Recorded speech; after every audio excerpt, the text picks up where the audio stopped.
Hi, y'all. Welcome, Moon Griffon Show. Great to have you with us. 844-766-6607. Hickson has it hotline if you'd like to be part of the program. Anyway, we do expect Brett Guyman's in the house, but he's not really in the house. I think he's in the vehicle. But we'll get to him in a few minutes. He is he told me so I wouldn't dog him that he was here. See, I had a feeling that the triple booking would work perfectly because you got your last guest on a little bit early. We've got Attorney General Jeff Landry about to jump on air, and then you've got Brett Guyman, who's almost here, probably fighting some of that awesome No, he's in traffic. the parking lot. He is in the parking lot. Yeah. Okay, well, good deal. I wish he'd quit picking his nose. It was bad looking from here. But anyway, that's beside the point. All right, let's jump gears. Jeff Landry, Attorney General for the great state of Louisiana, joins us. Jeff, how you doing? I'm great, Moon. You should have just brought Brett in the studio. We could have just done it all together. Well, I was such a great guy. I was going to bring him in here, and he wanted to come in a little late. He didn't want to mess you up. And I told him, and I'm going to tell you what he said. He just said, I'm not going in there. Jeff might sue me. All right, Jeff, you know I had the best with you, brother. But speaking of suits, of course, the press makes a big deal. Landry suing Edwards again. I'm going, what is this now? And I'm laughing a little bit. And I'm going, well, I read part of the suit, and I'm going, I don't blame you. All right, talk about what you're doing. Well, as usual, the media, it's like false news. It's not completely fake. It's just false. They don't put all the facts out. And here's the problem, Moon, and it's extremely disappointing. When I took office, we immediately put in place a fiscal responsibility project, okay, recognizing that the state was in a fiscal dilemma. We went in and looked for ways that we could create efficiencies and savings in our office. Sure. So each time we had to take a cut, each time we had to do our part, we did it. Of course, the governor singled us out and has consistently tried to disproportionately cut our office. Mm-hmm. Okay? If he would just cut everybody the same amount, we wouldn't need new taxes. And so we've done that. Every time and in the background, he's used his henchman, Jay Darden, to go out there and create disruptions in our office. Mm-hmm. And I got some great people working for the Department of Justice. Every day they go out there, they take child predators off the street.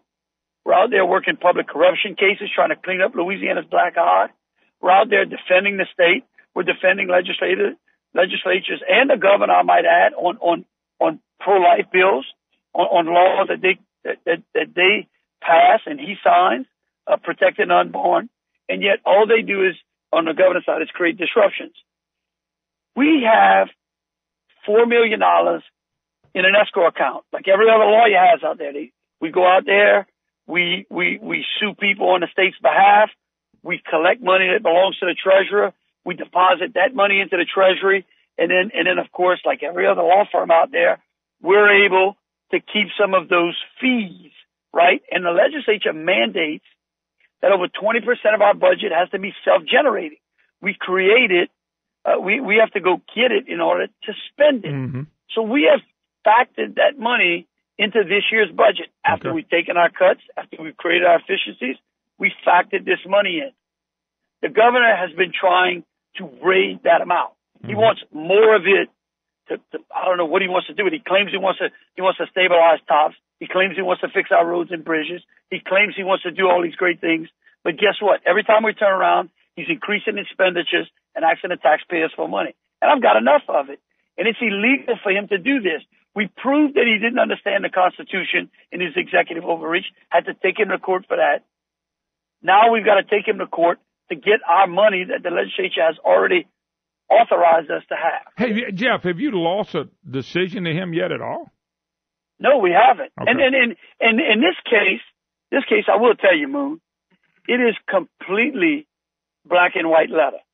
His excuse for not allowing to transfer this money the law is crystal clear that he's wrong.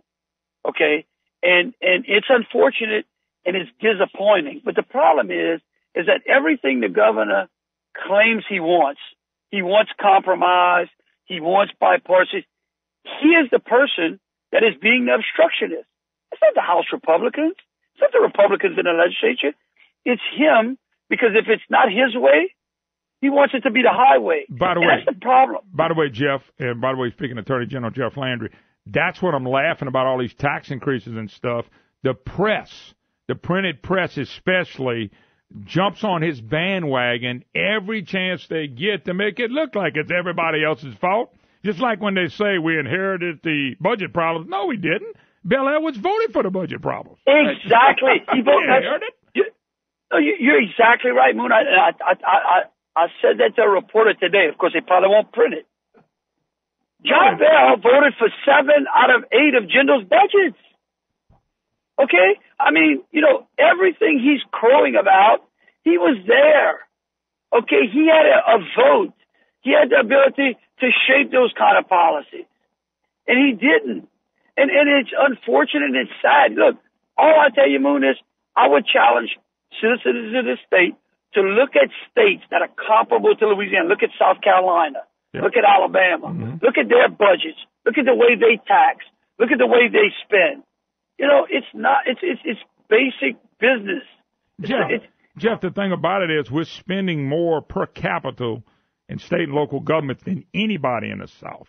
Okay? We already have, now we're going to even be more if they pass these taxes. Our unemployment's third highest in the country.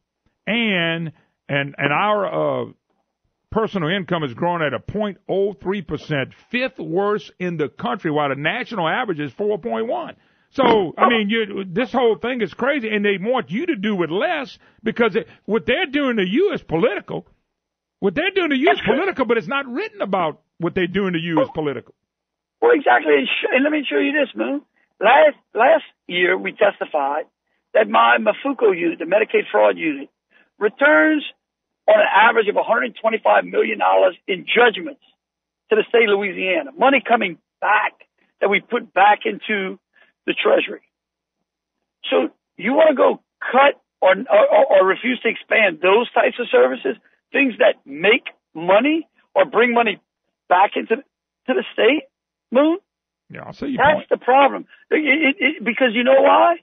It's all political in his eye, and it's all bipartisan. He's the one that wants to inject politics and partisanship into these particular fights. And you know what the sad part is? At the end of the day, guess who loses? The people lose. Mm-hmm. The citizens of this state lose. And that's the kind of stuff we don't need. Those House Republicans out there are out there trying to balance the budget in a way that we're having to live within our means. Just like everyone out there has to do every day. They've got to balance their family budgets. They've got to balance their business budgets. And that's what we've done at the Department of Justice. We balanced it. We've went out there. We've earned this particular money in a way that we can go back and reinvest in those services that are important to the people of the state, and the governor just refuses to allow us to do that. Yeah, it's just incredible to keep watching this. I mean, it really is. It's sad. It's sad and it's disappointing, and the mainstream media absolutely sugarcoats it for him. Sugarcoats it. If we just go back, and of course, look, Moon, you were there. It's amazing that during the Jindal years, you were tough on the governor when you should have been. The media was tough on the governor. You were being fair. The media, hold up though. The media didn't get tough on him to the last year, really. They pounded him the last year. The first 7 years, they kind of looked the other way. Then they decided, you know what? They didn't like Vitter, and they start pounding on Jindal. Well, I can tell you, they absolutely sugarcoated. All we've asked them to do is to look at the facts. Yep. We would not have to take these actions if his administration would work through these issues with us, which we've tried to do. Which he absolutely tried to do. The governor made a comment that I just needed to call him. That's absolutely ridiculous, Moon. We've got email. I've had conference call after conference call with the Division of Administration. Conference calls that I have participated myself. Now, if that information is not getting up to the governor, he's got a problem in his own administration. Yeah. I just can't believe that you're having to go through this. It's sad. I just can't believe you're having to go through this. Right, and it takes the focus inside of our department away from those things that are the most important to the people of Louisiana. Mm-hmm. But unfortunately, we can't continue providing those types of services and reaching those types of goals that the people would like us to do, involving child predator, public corruption, taking child predators off the street, public corruption, doing things to fight violent crime, defending the state in pro-life, on our pro-life laws. Again, defending the state when people are out there trying to sue the state. We can't continue to provide those services with the governor continuously playing these kinds of games. Yeah. Yeah, I just think it's a shame. Like I said, you got to have a certain amount of money to run your office. It's definitely been a pop on you. No doubt about it. Let's just be honest. It's been a pop against you because of politics. That's right. It's unfortunate, it's sad, but we're going to continue to do the people's business, Moon. Don't you worry. Yeah. Jeff Landry, Attorney General, great state of Louisiana. Jeff, I'll let you go. Thanks. I just wanted to kind of get the rundown on what was going on, and I knew you could fill it in. Appreciate it, man. Good luck. Thank you. All right. That's right. The press buries who they want to bury, and they did with Jindal the last year. And with Bell Edwards, they will never bury him. By the way, it is a fact now. There's another group out there saying if you're in Louisiana and you make over $56,000 a year, you are rich. You are not middle class. You're rich. I'll get to all that. But Brett Guyman's going to be in the house in a minute. We'll visit with Brett about the legislature and a lot of other things. We'll be right back. Hi, y'all. Welcome back. Moon Griffon Show. Appreciate Jeff Landry being part of the program. 844-766-6607. Hickson has a hotline. Brandon, I just found out we'll be at Hickson on Monday. So we'll get a chance to go to Hickson and visit with Dallas and the gang. All right, Brett Guyman is in the house now. I mean, he was in the parking lot, now he's in the house. So we'll take you we can take you either way. What?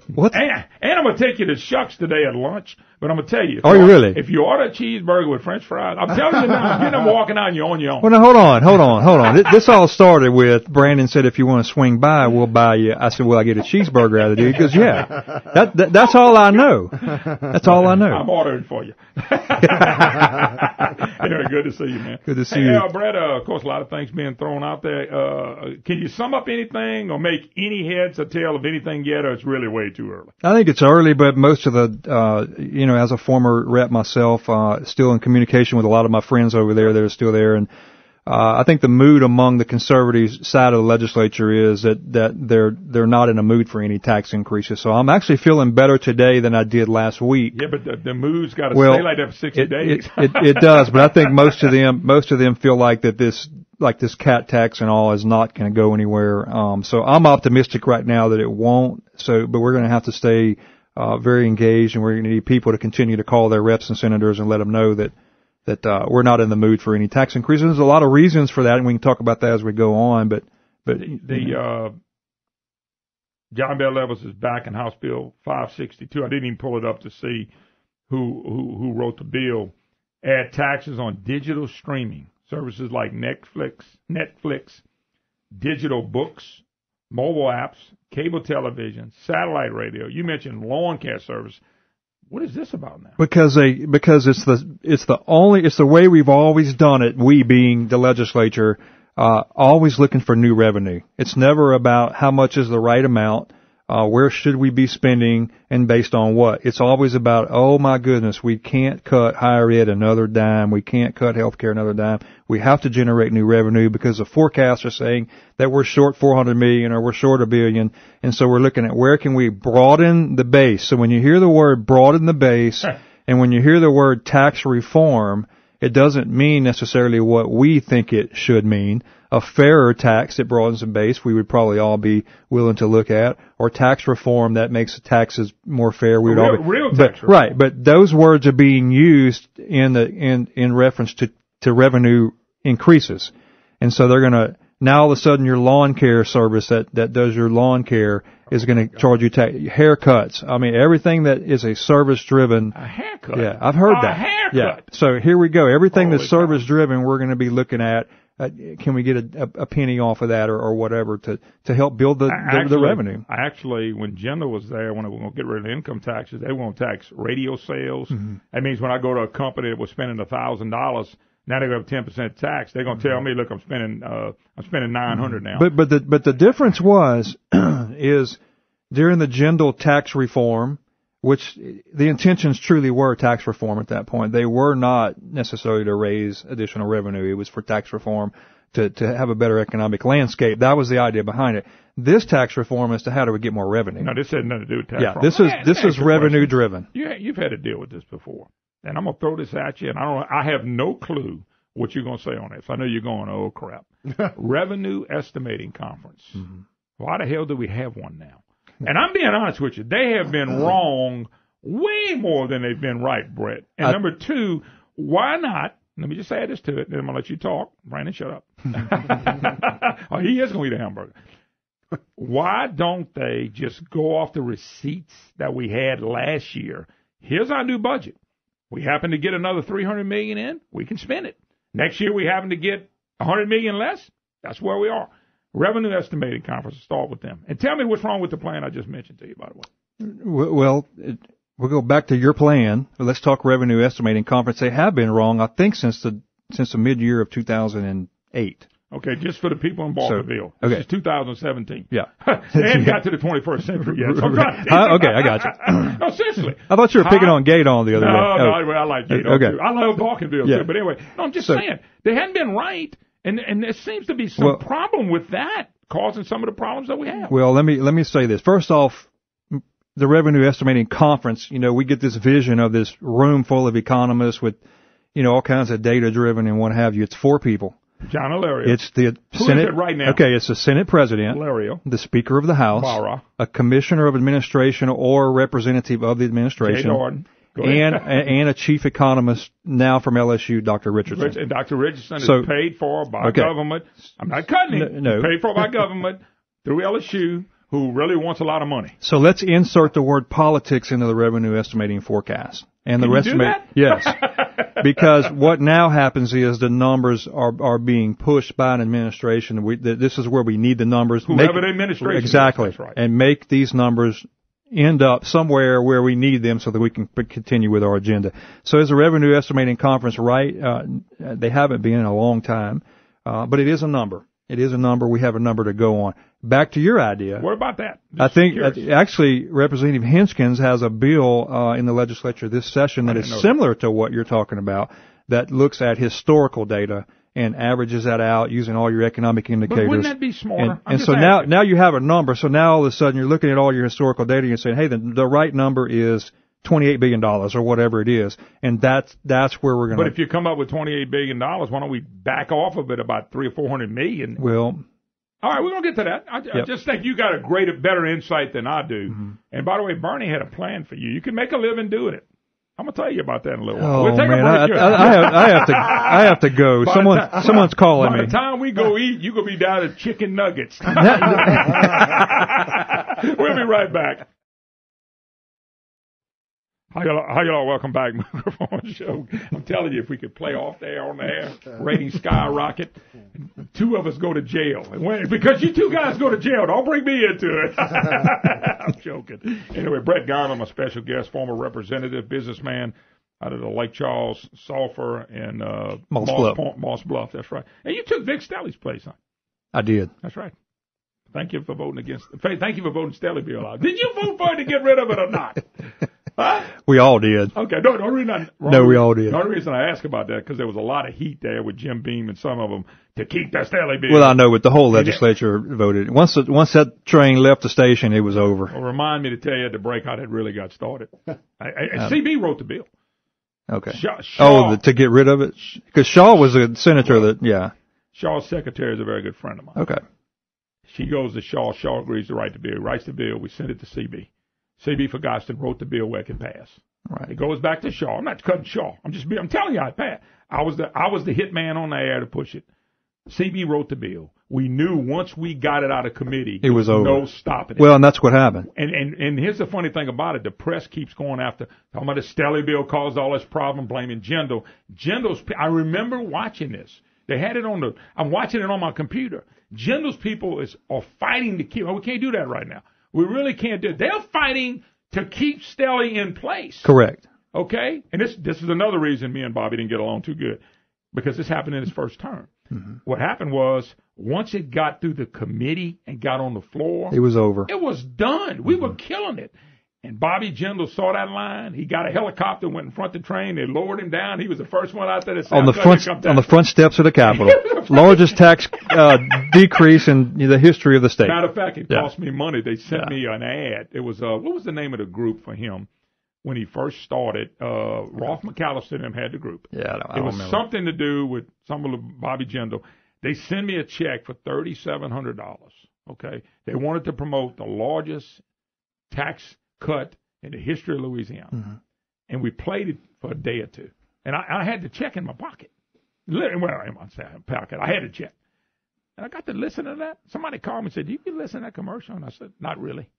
So I listened to the commercial, and I sat there in my office and went, "I ain't playing that. I'm not playing it." So I called the people and go, "Hey, this commercial, I'm not playing it." I said, "I got the check. I never put it in the bank." I said, "You don't change the commercial, I'm gonna send the check back." And the lady goes, "Are you serious?" I said, "Absolutely serious." I said, "I'll send the check back to you today." So she said, "Let me call you back." She called my bluff. She called back and said, "They're not changing the spot." I said, "Give me your address." She said, "You're really serious?" I said, "Ma'am, when you give me this address, I'm going to put this check back in the mail to you." $3,700 like I'm rich. I didn't play it. I sent it back. We made the paper. National people were trying to talk to me, and they interviewed WJBO and the group over there, and they said, "Y'all send the money back?" "Oh, no, nothing wrong with the commercial." I said, "You go with a dummy." Yeah. $3,700. Send it back. God is my witness. I sent the money. It's a great story. Well, but it's a true story. It made national news. Chris Matthews, remember, General was prominent and coming on. Chris Matthews is, where's it, MSNBC or CNN? CNN called me. The problem is I didn't want to go on those national leftist programs to bomb Jindal. So I turned down all that. There was newspapers and all that stuff. Out the blue, they all called me. And of course, I denied all of them. I wasn't going to do that to Jindal because I didn't think it was fair. Now, if Fox would have called me, I'd have been there. I would have been there. Anyway, that's a true story. That's how that happened. Anyway, 844-766-6607. Hickson has a hotline. There's some merit in what I'm saying with you, Brett, because you've heard it before. Bob Hingston's, is that how I'm saying that? Mm-hmm. He's coming up with a bill. Do you like that approach better than the Revenue Estimating Conference? I like the approach better of looking at the revenue side of the equation instead of the spending side, because what happens in the legislature now is your UL president, your McNeese president, those guys are coming to see you. Hey, we can't take any cuts. Your hospital administrator, your rural hospitals, your families with disabilities, and the list goes on and on. All these things are priorities for everybody. And they come to the legislature and say, look, we can't take another cut. And they don't understand all the moving pieces, and yet you end up getting boxed in every time, and as a body, to vote for a budget that you know is not good. Would you agree? So if you have a revenue-driven formula, this is what we got. Meaning that if we have historical data saying, okay, Louisiana legislature, this is the number the economy can sustain, and it's $28 billion or whatever that number is. And then we work off of that by prioritizing out of that bucket of money. Instead of now, Moon, what happens is everybody comes in front of the budget committee and gives you their wish list. This is what we need. Well, what is it based on? Well, it's last year plus 5%, or it's last year plus 10, or whatever that number is. But what do you really need? Well, that's what we had last year plus, and it's never about what the economy can sustain. And by the way, you've been saying that for a while. Right. So that's why I like the receipts from last year going, okay, here's what we have. Right. And by the way, last year we have an extra $300 million, so we can budget that into the next year. Yeah. And that's what you budget on. That's what you have. Well, and the Hinskins bill basically goes back and looks at all your economic indicators of consumer price index, personal income growth, population growth, all the state domestic product. And so we look at all the economic indicators to determine what the economy can sustain, and then we're limited in our rate of growth so that we don't grow past the economy. And that's what Lance Harris's argument was during special session, is we've outpaced the economy, and that's the reason why And by the way, you had the numbers right. to prove it. And the numbers are the numbers. By the way, you use Richardson. Yes. Jim Richardson. By the way, I'm not cutting Jim. Jim was on a program. I know he's a smart guy. We're not saying that. But you used the way Richardson said, well, you got to do it this way. Well, you did it that way. Okay, we took the challenge from Tyler Bridges, your friend Tyler Bridges. Yeah, Tyler loves me. Dr. Richardson criticized the analysis that we had done that Lance Harris was using, saying that based on consumer price index. And he says you should use state domestic product, or you should use population growth. Well, you know what we did? We went back and put them all in the formula and went back, Moon, listen to this, to 1990 and moved forward. So we've taken out the argument of, why did you use 2003, and why did you use consumer price index? You went way back. We went as far back as we could get numbers, and you know what it shows? We're outpacing the economy this year, $500 million. And those numbers are there. I didn't make them up. They're there. But so the Hinskins idea would be that we base our forecast in spending on what the economy has done up to that point. So very similar to what you're talking about. Yeah, they really don't want to address spending at all. Let's just be honest, they don't. But if you say, it's your household, if you say, hey, Mama, we got $5,000 a month that we're going to try to live on because this is what we have, and put a little bit back and pay our taxes, and this is what we have to live on, pay our insurance, then that's what you live on. Mm-hmm. But all of a sudden you don't go, and I told Brandon we're going to get everybody to try this. Start in January, everybody just up their income $1,000 on what you make, and go buy stuff that you got to pay every month. And then see how it feels in 6 months when you come back and say, we got to cut some stuff. Because that's basically what they've been doing. It is. And government believes there's unlimited revenue by extracting from the taxpayer. And so what's going on now, all these different ideas, the cat tax and what have you, and how can we generate more revenue from the taxpayer? And so, but our argument now needs to be and should be, how much can the taxpayer afford? And you do that based on what the economy tells you. But if you base it on our economy, the hurting and oil and gas industry. Correct. We do spend, we're by far number one in spending in local and we're number one in the southern states. We're number one. And that's based on data from the state offices of budgeting. It's a factual number. It's not made up. We're already number one. We're number one. Per capita spending right now. If you don't do anything, we're number one. You know, it's also amazing. I'll go back to Stelly and what they did last year by passing a temporary tax. It's what they did back in Stelly. They took a temporary tax on food and utilities and whatever. It went 16 to 17 years, and they said, okay, here's what we need to do. We're going to call this tax reform. We're going to take that. We're going to find a tax to catch hold, which was the income tax, basically, deductions and things of that nature. We're going to change this temporary tax into a permanent tax, and it's going to grow every year. Exactly what they're trying to do now. They're looking at a temporary tax that they did to ourselves last year. Right. And now they're going to make it a permanent tax, and it's going to be a growth tax, something they can get a lot of. That's why I think it's Stelly 2 all over again. Well, conceptually, somewhat. Yeah, it has some of the same parts. They're trying to make the temporary tax more permanent and more stable. There's no question about that. Yeah. The question needs to be, again, from the legislature, particularly the conservatives, what amount of money is the right amount of money? When is enough going to be enough? And that is what we need to figure out. And we have those numbers. We have the data to back that up. And hopefully that conversation is going to take place. And then we can talk about our priorities. And remember this, when Department of Health grows at 8% and the economy is growing at 2%, they're doing that at the expense of another agency. Yeah. Because there's not unlimited money. My good friend from Monroe called me and he, well, I'm not getting too many names, but he basically told a president of the university saying, go look at Medicaid. You'll go find out where your money's going, because that thing is ramping up wide open and people don't understand. And if the Republican Congress does vote some sort of Obamacare repeal, replace, whatever and they change the match rate from 95 to 80, the wheels are falling off, because we'll be $600 to $1 billion in the hole. And they'll blame us and want to raise taxes. Right. Brett Guyman, my special guest. We take a break. One more segment to go. 844-766-6607. Hickson has a hotline, and I'm going to take him to Shucks, where they got the best seafood in the world, for him to eat a hamburger with some cheese on it and some French fries. You ain't even ate the burger he's giving you a hard time. If you eat a hamburger, by the way, the hamburger's good. Everything's good there, but if you eat a hamburger, I you know what? I probably can't whip you, but I'm going to hire somebody to whip you. We'll be right back. Hi, y'all. Welcome back. Moon Griffon Show. Great to have you with us. 844-766-6607. Hickson has a hotline. Brett Guyman, former representative and a business guy. A downright good guy. A guy that puts up with me. Well, you do. You have put up with me. But as you notice, my good friend Bernie's going to watch it. Pretty soon you could say, the hell with Moon. I got good people that want me. Well, I'm here. Bernie even came in here and took care of you and threw me under the bus, which is not. I'm here because of Brandon. I mean, and I do know, and I do know why it's hard to get anybody to come on the show. I do understand that more and more. I do. My plan is working perfectly. It's working perfectly. Yeah, that was one time I only had CB and John Kennedy on here. Now I got you. Yeah, and you don't count. He's better looking and he's a lot smarter. Oh. Well, I got to tell you now, Bernie. Hold up, come back. I'm 55. Same age, I think. Two things I hadn't heard in 55 years was I was smart or good looking. So you act like you're telling me something new. You're not telling me anything new. Brett Guyman, my special guest. Hey, Brett, I got a kick out of this. this group, Louisiana Budget Project, which, by the way, I read about them. And when you think of left, just keep going left. No, and so they looked at the governor's plan. This is with the cat tax and getting rid of the deductions. And they're saying 95% of Louisiana taxpayers, they're saying taxpayers too, would get a break, a net tax cut. Give me a break. Yeah, give me a break. 5% of the people are going to pay all these taxes. Right.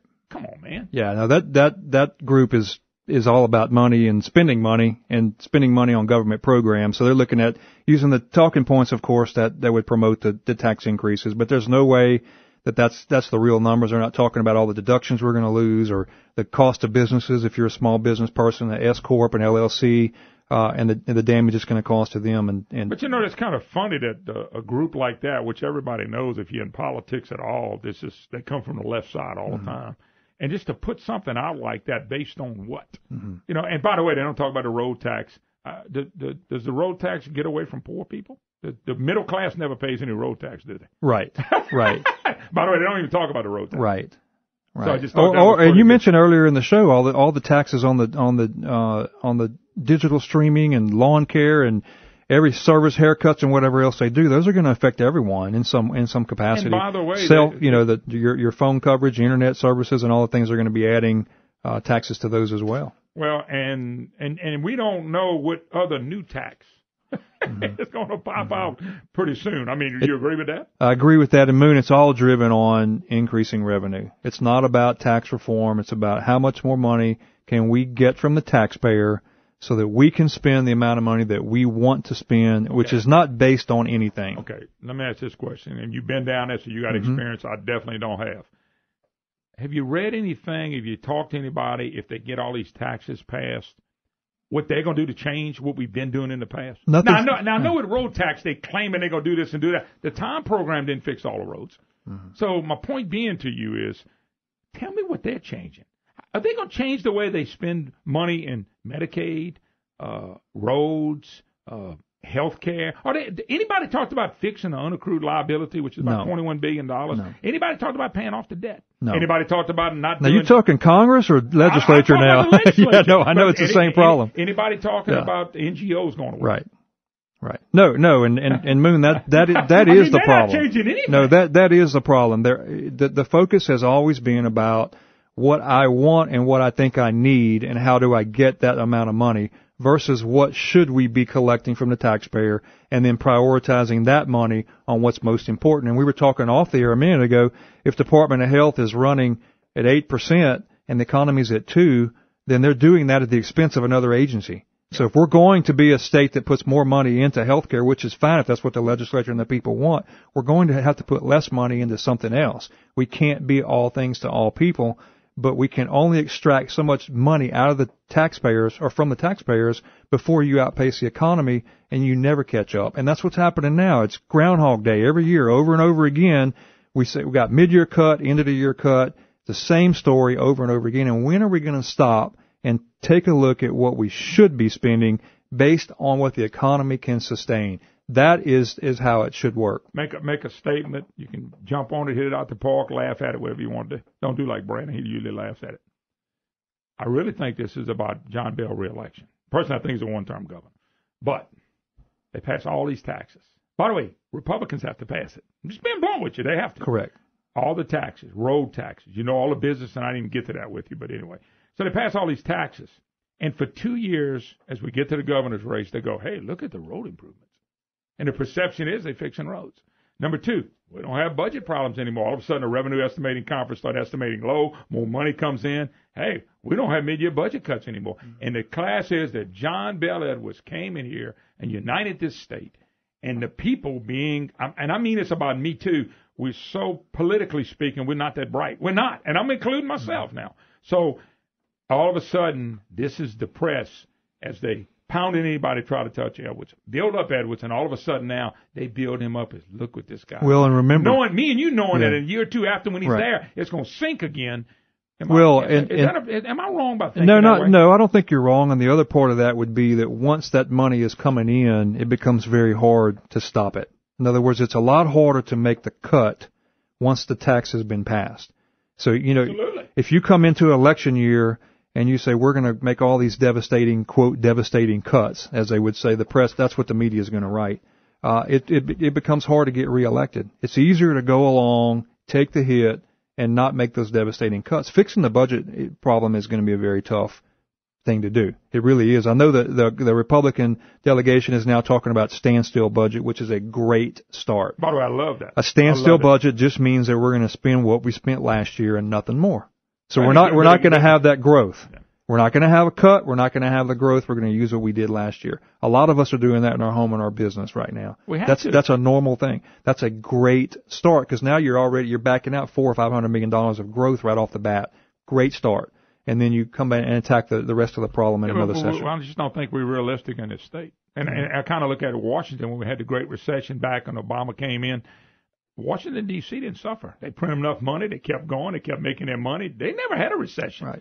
Same thing with state government. They don't realize the recession we've been in and oil and gas and all that stuff. They just want everything to keep going in their direction. Correct. The other problem is they could pass all these taxes, and because they did pass them, the revenue doesn't come in where they expected. Correct. That would be where they're going to get the butts kicked. And by the way, there's a better chance of that. And mid-year cut and end-of-the-year cut is hard to do because the year is already gone. So if you make a heavy cut to higher ed or K-12 education or healthcare, you're making a very significant cut. So we typically don't make hard cuts in mid-year and end of the year. So that's why the revenue forecast being wrong has been very hurtful to us.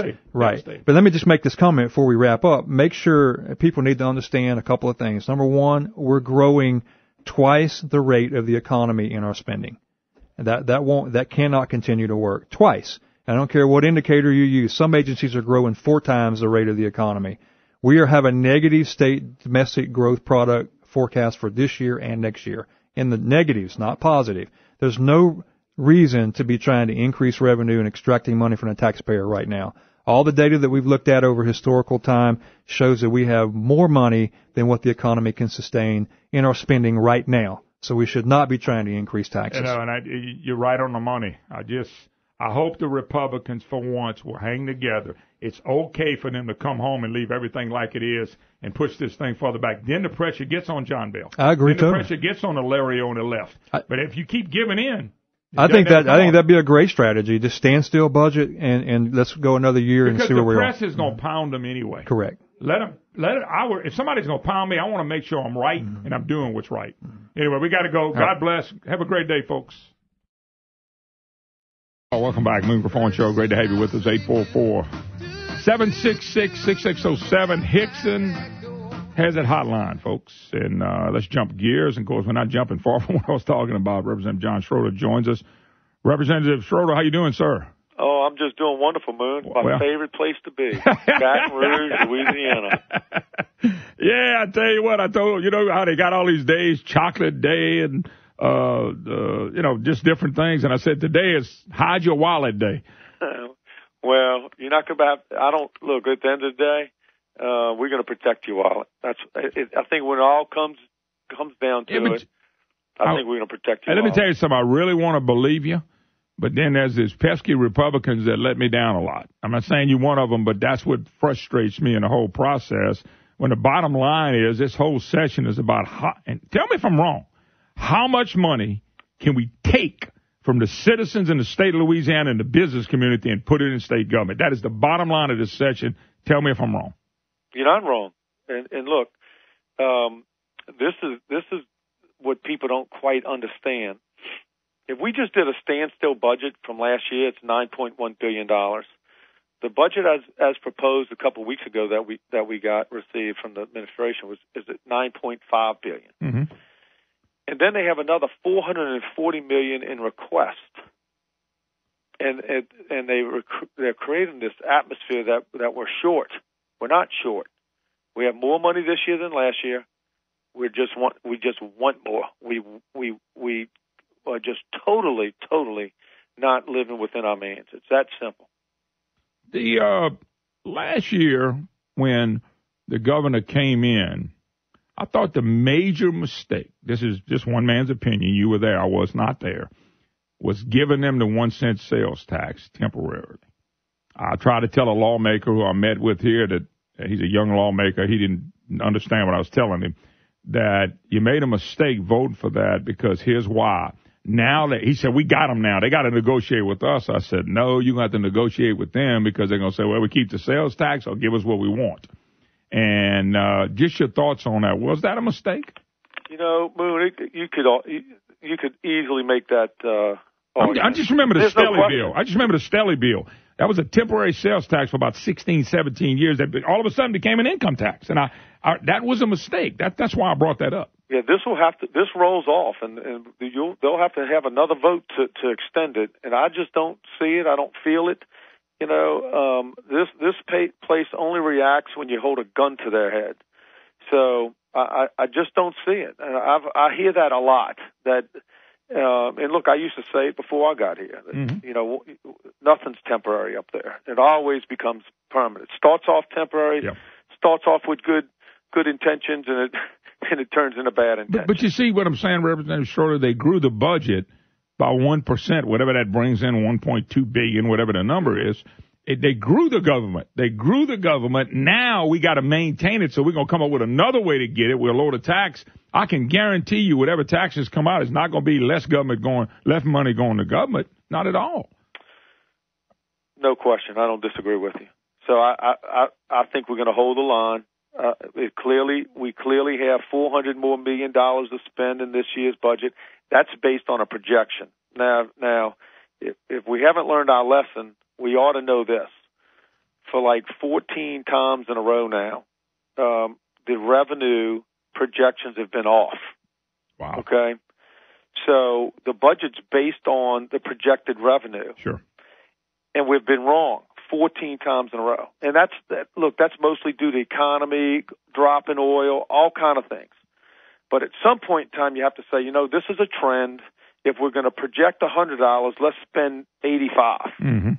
And that's where I'm at right now. I think we have to, whatever the projected amount is they're projected $9.5 billion, then I think we need to have a standstill, spend 9.1. If we have $400 million left over at the end of the fiscal year, then you pay down some of your debt.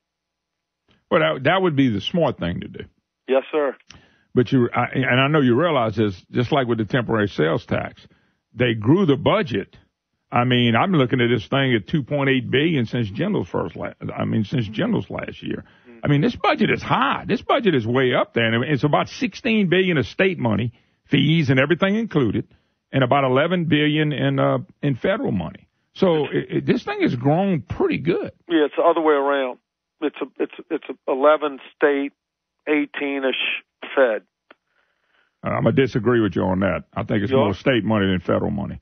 The federal money has always been about around $10 billion. No, we get more federal money to Louisiana than we actually spend in our budget. Now, there might be other monies that are self-generated and things like that. Well, that's what I meant. We've got some self-generated funds that are not in it, really, the $9 billion. There's no question. Look, you and I have talked about this years ago. We have credits, rebates, and a lot of stuff, things like that gets skimmed off the top, and I've always argued that that's unconstitutional. Not that I don't agree that this, that, and the other. In principle, I don't believe it's legal the way it's done. And I've had some lawyers in Baton Rouge tell me that. Of course, nobody wants to change that. I have filed bills to try to play with that some, but it doesn't go anywhere. Yeah. What is I noticed, too, in the press, the hammer job that was done by Tyler Bridges and Tyler Bridges does a hammer job almost daily on Republicans, but they really look like they're targeting you guys in the House. They know John Alario actually owns everybody in the Senate. That's not a problem to get everything they need there. But the House, they really went after Barra. Yeah, I've read that article, Moon, and let me tell you something. I'm a military guy and law enforcement guy, so I'm big on the institution. Sure. And it's almost like he's trying to take the institution down. And I don't know where he's coming with that story. Look, my name wasn't mentioned in there, but I certainly believe that I have a great understanding and have a great working relationship with the Speaker and the senior members of the House Republicans. And I don't see that at all. Let me tell you, I think we're very fortunate to have Taylor in that spot right now with his banking background and his tax background. I mean, he really is, short of Joe Robideau, who used to be here, who really understood the tax side. Taylor has a grasp of the tax side. It's extremely complicated. Not many people, if somebody tells you they understand how all this tax policy works, run and hide. Yeah. Because they lying. It's too complicated. But your buddy Tyler Bridges act like he understands it all. He don't. He just started writing all this stuff. And they throw Taylor under the bus. He's never been a committee chair. I mean, all that stuff is just being ugly to one man. Well, look, the President of the United States has never held a political office. What's that got to do with anything? And by the way, Obama was a United States senator for, 3 years? Yeah. I mean, gee whiz. If that long. So, yeah, when I read that article, my first thought was, who is Tyler Bridges working with and talking to try to undermine what we're doing? That was my first thought. So he's got his last conversation from this representative, I can tell you that. Well, the thing about it was disheartening about the whole thing is it's all just to beat up Barra and quote, they went from the gang of no, and you know, they using that, of course you all part of that, because they just want y'all to get ripped, so that we got to pay more taxes. Right. The only solution here is to pay taxes, and that's what they're saying. No, I clearly saw that article as a means to try to weaken the House Republicans. Exactly what it was about, 100%. So I don't know who he's working with, but he clearly is just making an attempt to weaken the House Republicans. And I can tell you, it's not going to happen. And I don't know his motivation. I'll talk with Cameron, Lance, and the Speaker today or the next 2 days, and we're going to work very hard to not let that happen. Yeah. Hold up just a second. We've got to take a break. We'll be back. Representative Jay Schroeder, my special guest. You're listening to the Moon Griffon Show.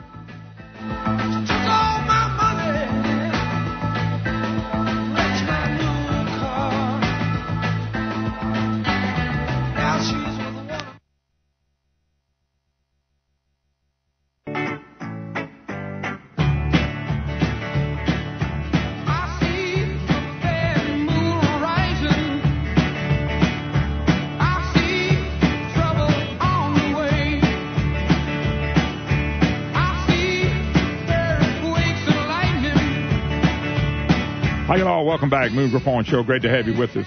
Representative John Schroeder, my special guest. And we're talking about the session which starts today. Yeah, they mention actually in these articles they like beating up Harris. Hell, I beat on Harris before. They like beating up Cameron Henry.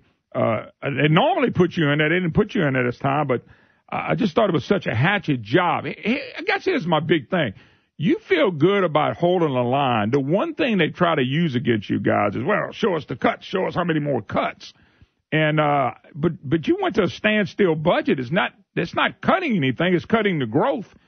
And I heard Jay Darden on here today talking about the hundreds of millions of dollars that Bill Edwards and them have cut over the last year. Yet when Bernadette and Rob and them were asking good questions, when they were asking him, well, tell us where those cuts are. What can we see them? He couldn't produce them. He couldn't produce all the cuts. Now, are they real cuts or are they cuts off the growth?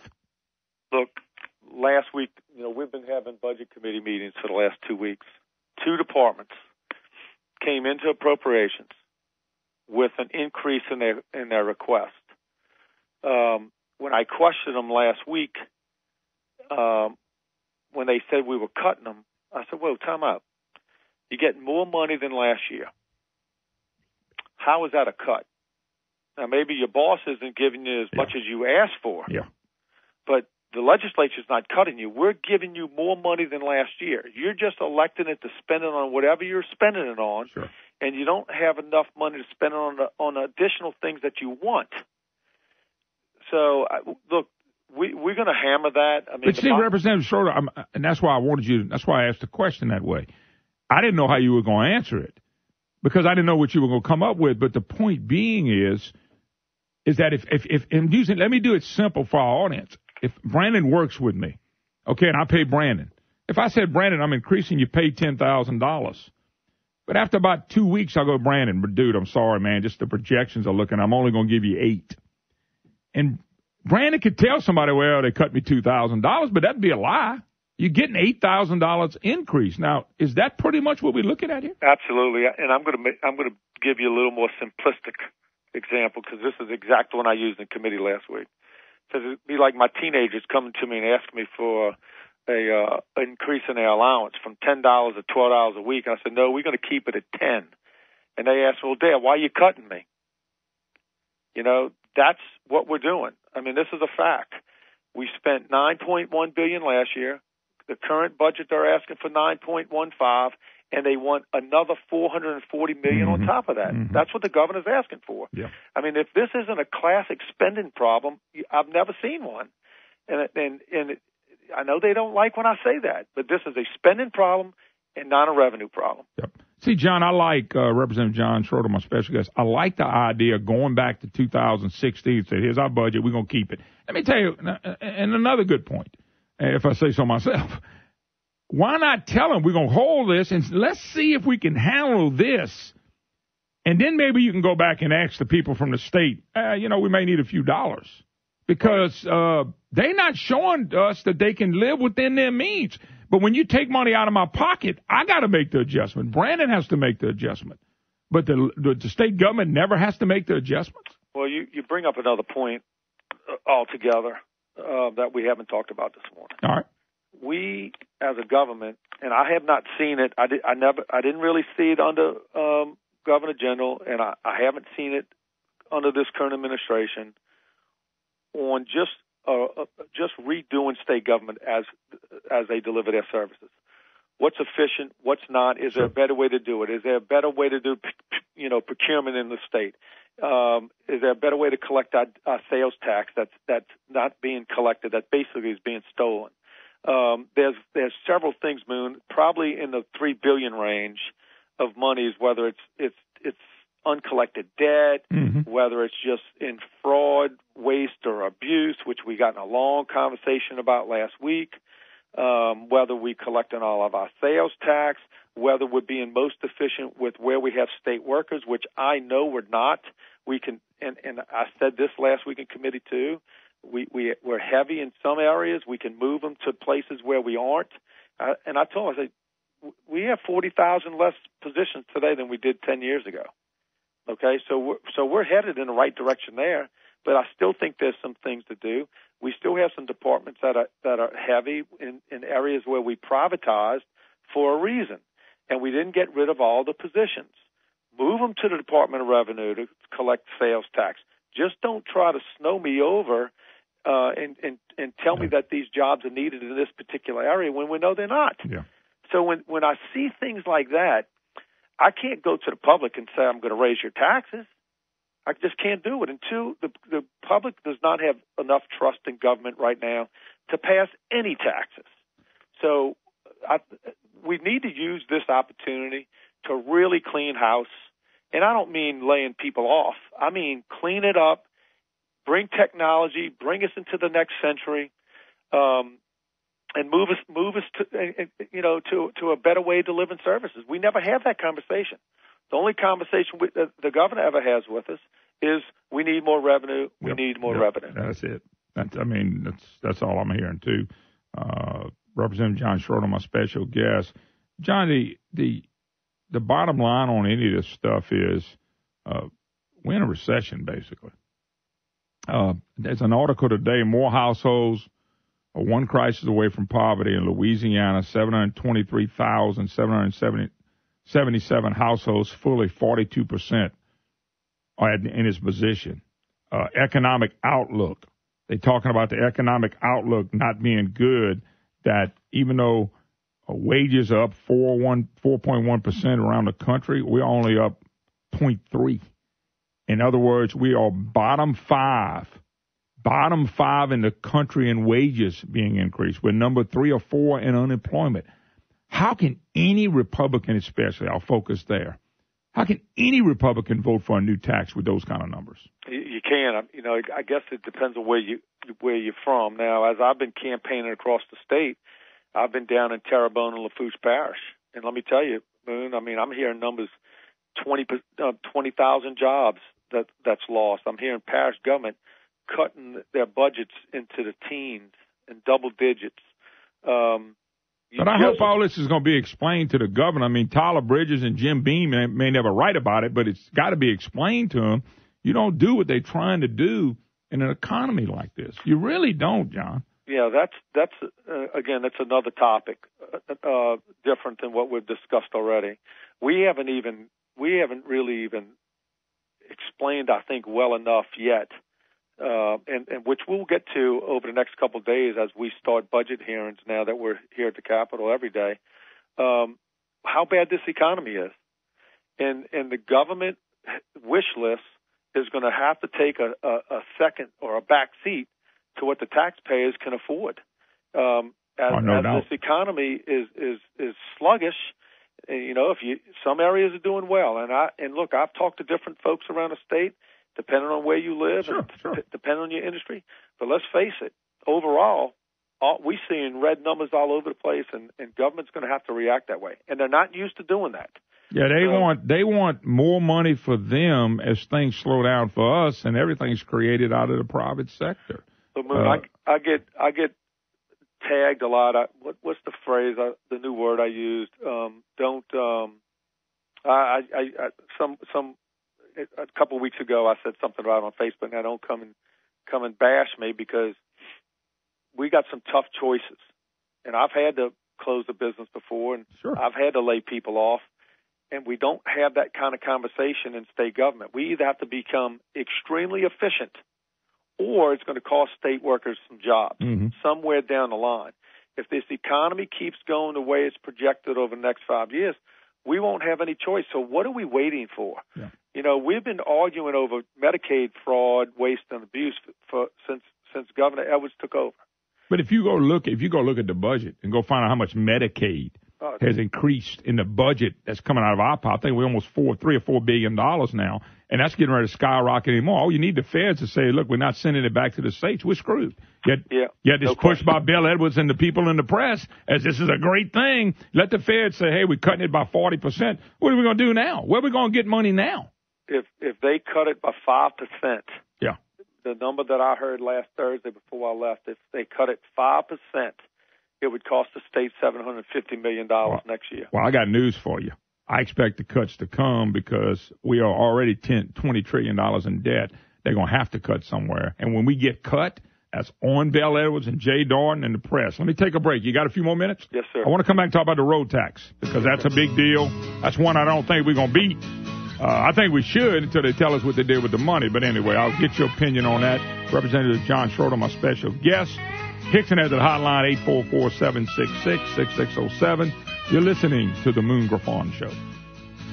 Well, I tried to make it Sunday, but I got so damn depressed that I set my sights on Monday, and I got myself undressed. I ain't ready.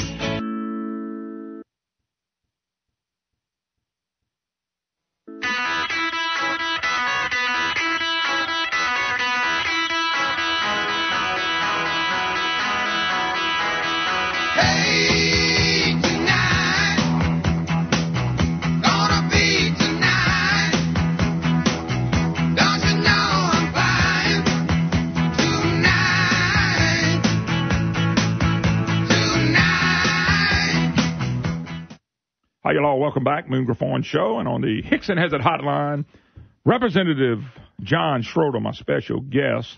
And John's also running for state treasury. Am I correct? Huh? Yes, sir. Okay. I wanted to make sure, and may get to that in a second. But I do want to go one other direction with you if we can. All right, gas tax. Now, I personally think they're going to pass something. I think it's going to be between $0.05 and 12 cents. I do want to get your take on it. My big frustration with the gas tax, I heard once again Jay Darden on this morning. He keeps throwing his 16 cent around. You know, John, I'm not that bright, but I admit it. I pay, every time I pay gas, I pay 20 cents a gallon. I count Fed, which is another 18.4. I pay 20 cents. Now, because some of it doesn't go to roads, 4 cents goes to state police is not my problem. I pay the same 20 cents that people in Texas do. Arkansas pays about 21 cents, a little bit over 21 cents, and Mississippi pays 18.67 or whatever it is. But the bottom line is J&M keep throwing this 16 cent around. We pay 20. If it doesn't all get to the roads, that's not my fault. But I paid my 20 cents, and everybody else does as well. Your thoughts on that, and where's all this going to go? Because I'm not convinced that we're going to fix one road. I'm 55, and I've never seen a road program work yet. Well, I'm going to put a little different spin on it for you. I want to hear it. Okay. We have a very bad problem in Louisiana with that whole capital outlay, pet projects bill, whatever you call it, it's HB2. Okay. I'm not sending another dime to Louisiana. They could say they're giving it all to Moon Griffon. I'm not sending another dime to Baton Rouge. Now I'm going to be on your butt. until we fix the political, what I call corruption of the political process. Good. Because it's a pay-to-play process. All right. So why would I send more money to Baton Rouge just so the governor could use that over my head for a vote? So until they can fix that, I'm a no. And I'm no for a lot of different reasons. No, but I like the one. I like the one you're talking about because we hadn't discussed that either. But it's got to be politics because we never fix our roads. Now you and me, I think you're a little younger than I am. Maybe not by much, but a little bit. I know I look younger than you. Well, dang, don't brag about that. People might laugh at you. But listen, if they've never had a road program, the time program, they didn't fix everything on the time program, and they keep using, well, we hadn't raised the gas tax in 30 years. There's a reason for that. It's because we're not fixing roads. Who wants to pass another gas tax? John, wouldn't you agree with me? Shouldn't we have been bickering about the roads when we were $1 billion and then we could have went back and found out why we were behind on roads? We wait till it's $13 billion, and then they throw in this other $16 billion in major projects they want. Now we're $29 billion in the hole, and I'm going, wow. Well, I live in St. Tanny Parish. The North Shore region has been paying 4 cents to the time program. I know everybody's paying it, okay? But the project that is supposed to be done from the time program still hasn't been completed in Washington Parish and St. Tanny Parish. I can just tell you what my constituents are saying. They don't want to pay more taxes, period. Nope. Whether it's a gas tax, you name the tax, they don't want to pay it. They want us to be more efficient and spend within our means. But I will tell you, I think the people should have a vote on it. I think some of the money would have to stay local, meaning that the parishes could have some input on where that infrastructure would be utilized or the money on what particular project, and the parish would do it. Why would the parish collect this money, or the parish doesn't collect it, I don't believe, but why would the parish send the money to the Baton Rouge and then beg for it to get back? No different than what Louisiana sends our money to D.C. and then begs to get it back. Mm-hmm. Because we haven't been able to get through the political process and what I call the corruption of the vote buying in this building. And until they can prove to me that it's going to be a fair process, that you in the Acadiana area, you can decide what projects are going to be done. Yeah. That the money stays in Acadiana, so you can feel it, you can touch it, and you can see it. I love it. And not go to Baton Rouge and then have to play political gamemanship to get it back. So in other words, what you're saying, I guess, that if I pay a lot, of course, I buy most of my gas here because this is where I live at in Lafayette, Acadiana, then that money ought to stay here, and then we can choose to fix the roads like we want to instead of sending it to, I'm guessing this is what you're saying, instead of sending it to DOTD to go to whatever. Right. Now, that's maybe a little too simplistic, and it can't totally work that way. I know, but I know the point being is that that's what you're hoping could happen, something along those lines. Correct. Okay. That's what I was thinking. And by the way, it makes sense, but you're right. The politics of the whole thing dealing with roads is phenomenal. Boone, so you come to St. Tanny Parish, it's been bustling over there for 15 years now. Our infrastructure, we got all kind of infrastructure problems. So we can use, and I think parish government is better knowing what we need better than the state. Sure. Now, certainly I-12 needs to be widened, and they're working on all that. But I've been here long enough to know that everything's not equal, and I'm not willing to give them any more money. I want less money come to Baton Rouge. I want more local control, whether it's public education, whether it's infrastructure on our roads, you name it. I want to push more power down to the locals, because then guess what happens then, Moon? Then the locals have to come to Baton Rouge hat in hand for something else. Yep. We're already too deep into the municipal business. Oh, no. My good friend C.B. Ferguson said that was one of our biggest problems. It is. It's $1 billion back to the municipalities or more. It's more. Might be billions. And yet, that's not the function of state government. And if a parish can't make it, or city can't make it, or community can't make it, then maybe they need to shut down or consolidate. That's just the way it is right now. These are tough conversations to have, but they're conversations that need to be had. We need to get out of the municipal business. Now, how we do that will take some time, but I think the task force recognized it. I don't know what bills have been filed, but that's a conversation that needs to start. We totally need. We can't handle our own state obligations because we got so many. We're something to everybody, to include the municipality. All right. Here's my big question for you. How are you going to get the Republicans? I know there's some that have it. Now, I'm not saying all. The Republicans to have the guts to fight against this, because that's what it's going to take. We know the Democrats are going to vote 100% with them on the road tax and this other tax stuff. How are you going to do this? I know Alario controls the Senate, but how do you do it? You know, you talk about taxes in general. In general, I'm talking about taxes in general. Yeah, look, I don't think the Democrats are rank and file all in favor of raising taxes in Louisiana. I don't think so. Now, I haven't talked to a bunch of them, but I've heard enough chitter-chatter to believe that this gives a lot of people anxiety, especially when you keep finding things that we're doing wrong.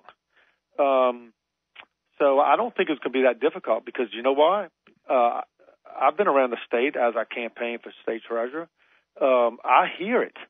I hear it in Acadiana. I hear it in North Louisiana. I hear it in Central Louisiana. Yeah. So they're hearing it too. Yeah. You know, so it's not like they're going to come to the Baton Rouge or the state capitol as we go in at noon today and hear it for the first time. Yeah. This is not going to be some new revelation.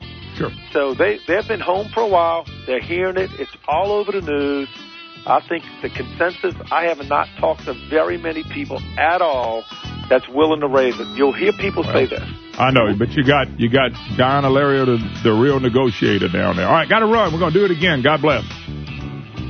All right, we'll be right back. Hi, y'all. Welcome back. Moon Griffon Show. Happy Easter to everybody. If you didn't catch it early in the program, we want to wish you a happy Easter and a good Friday. How about that? All righty. Don't forget my good friends at Stein. Great sale going on. They still have that great backyard makeover. 3,000 Stein gift card. Now, look, you can sign up for this until April 16th. This is $3,000 so you can go in your backyard and get everything set up. I mean, they tell me I'm not eligible. They don't know how I signed up. I'm joking. I wouldn't do that to my friends at Stein. Why? Great Louisiana company, great story, and all the great people that work at Stein to make it everything happen for you. Everything for your yard and home, and I mean everything. And they got big sales going on right now. If you're looking for a lawnmower, you're looking for a blower, a weed eater, you're looking for plants and flowers and things of that nature, they have a gigantic sale going on. Anything to do with your yard, but you need to check them out at steinhome.com, steinhome.com. The brochures are on the website. Patio furniture, you bet. You still looking for 80-quart ball and pot? They've got that as well for seafood, meat, and vegetables. But most of all, they're known for that big drive-through lumber yard.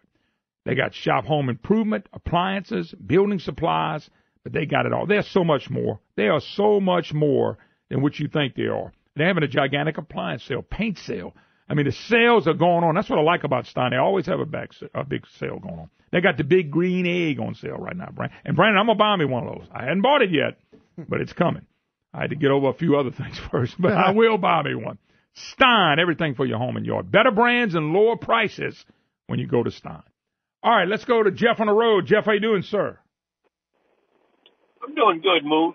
I got a question. Yes, sir. I got a couple of questions, actually. First question is, with all of this money, it seems like somebody ought to be held accountable for misappropriation of government funds. How come we can't get Jeff Landry to investigate this and hold somebody's feet to the fire? It makes no sense. Second off, why don't we cut some of these senators, representatives, and the governor's pay and help offset some of this money that's being spent willy-nilly? It's ridiculous. They're getting paid to be home, and I got to work every day to make my paycheck. If I take a day off, I don't get paid. Not them. They got it designed right now, Jeff, to where when they are called in session, you with me? When they are called in session, yes, they make every day. That's why they go to the last day. You realize they could go into a 60-day session, do their work, and go home in 30 days? But they don't get paid those other 30 days because once the session ends, they're done. They run it all the way to the end. You realize what Oklahoma did last year? Oklahoma had a budget problem like us. They went in, cut everything 7%, and went home. That was it. That's what they did. They said, look, we don't have the money. Here's the receipts. Here's what we think we're going to have. We cut it 7% across the board, and they walked away. Everybody keeps saying they can't do that here, and I'm telling you they can. There's a lot of things they can cut, but they don't want to do it. They want to keep growing this budget. And here's the thing about it, Jeff, what's so sad. They want an extra, I think it's going to be $1.5 billion before it's over. They want extra money. They're not reforming or changing one thing that they're currently doing now. Not one thing. Not the way they fix roads. Not the way they take care of unaccrued liability. Not the way they spend money on education, Medicaid. None of that's being changed. They just need more money to maintain what they want to do. And you got the Washington Press is in Louisiana now. We got Louisiana Press, which is like the Washington media. They are pushing it. Just like we saw them doing with the Democrats and Trump and Hillary and all that stuff with Obama. Protect Obama at all costs. That's what Jim Beam's doing. That's what Tyler Bridges is doing. The Advocate, the Times, Picayune, the Gannett Services. Even my good friend Greg Hillman, who don't even have a clue where he's at today. He does the same thing. Well, how, as a private citizen, Jeff Gedrick, how can I help, or what do I need to do to get these people to change their ways and stop spending our money so foolishly? I mean, as an individual, it seems like I can't do anything about it, but, I mean, there's got to be other people in the state with a little bit more stroke than what I've got that can help us out and get these people to start doing what we want them to do, what we elect them to do, and hold them to their campaign promises. The only man in this state that can do that, according to what I read and what I see, that can straighten this state out. And I don't know why it's not straight now because he's been there 48 years, is John Alario. You need to call Alario and get him on our team. And then maybe we can straighten it up because that's the only person that anybody in Baton Rouge listens to. And that's why we have the problem we have. He is the problem. I said it last year. The Times-Picayune printed it. Moon Griffon said, John Alario is the problem. And he is the problem. Matter of fact, I just thought of another rant. But anyway, you got it, Jeff. I wish Landry could do something about it. He is trying to save some money that's owed to the attorney generals for running his department. He did sue Bel Air was the one-term governor. He has sued him, so we'll see what happens. Let me go. Let's roll on. We go to Lafayette. We go to Mr. Claude. Claude, how you doing? Hey, doing great. Happy Easter, Boone. Happy Easter to you too, sir. I listen to you pretty often, almost every day, and I noticed that you use the phrase "the one-time governor" for Bel Air. Yes, sir, I do. You're leaving out one important word. What was that? It's a three-letter word: tax. John Bel Everett, the one-time tax governor. I'll be honest with you. I never seen a man in my life, besides maybe Jay Darden, who's his second in command as co-governor, get so excited about taking money out of people's pockets and putting it in government. I never said the guy gets so excited about this, man. His eyes just light up with happiness because I'm telling you what he thinks. He really believes if I raise these taxes with the help of the Washington style media that we have here in the state now. It's not the politics that we have here. It's the Washington style media, like they helped Obama, who was horrendous. They're going to help him to re-election. He believes that because they can write how the budget's balanced, and they can write how to look at the roads being fixed. John Bell Edwards has done this, and that's what you're gonna hear from the same press that's telling us John Hilario's the answer. Hey, Bell Edwards has been that way from day one. The only thing I have heard out of his mouth since he became our governor that has been consistent is tax. Tax. You're right. By the way, can I disagree with you a little bit? There's one other word, and it equals tax. It's called investment. Right. But which, by the way, is the same thing as tax is a shortened word for investment. You didn't know that? It's in the paper today. I mean, Tyler Bridges talked about the investment again. I read another article. It was they mentioned investment in the editorial in the Advocate. Investment. I thought revenue was in there too. Hell, revenue's in there too. But it all goes back to what you said, tax. Anyway, got to run. Exactly. Appreciate the call, brother. I agree with you. I think you're on the money. Ben on the road. How you doing, Mr. Ben? Hey, good morning, Moon. Happy Easter, man. Yes, sir. Yeah. Did you just say the $1.6 billion we're going to get from the FEMA money? They're going to pay somebody $250 million to spread it out. Is that right? Yeah, and that's been controversial. Larry Bankston, a former state senator leftist, has been involved in that, and that's been screwed up too. And I don't know where that's going, but yeah, they tried to hire somebody, and then this firm didn't work out, and somebody had a son that was with the other. I mean, it's just a mess. But yeah, they hired $250 million of the $1.6 billion is going to go to a firm to run the show. No, that can't be right. We gotta get that investigated. Why did they take the $250 million and go fix the Sulphur Bridge that's about to fall down? But what I wanted to tell you I agree with that, by the way. Sulphur Bridge needs to be fixed big time. I put on Facebook that they need a feces tax, and I put that John Bell and Mr. Hilario were the two biggest pieces of feces in the state of Louisiana, and then we can take their money too. We'll see. You got John Bell, Jay Darden, and John Hilario, the JJJ brothers, not to be confused with J&J Exterminator. My buddies, trust me. Maybe we need to send J&J Exterminator down there to get rid of the JJJs. They get rid of all the bugs and the termites and the Formosan termites. Maybe they can do the job to get rid of the JJJ brothers. Yeah, it is what it is, but we're going to stay on top of it best we can. I know this, if you're not calling to get your representatives and senators some support, they are going to get pounded.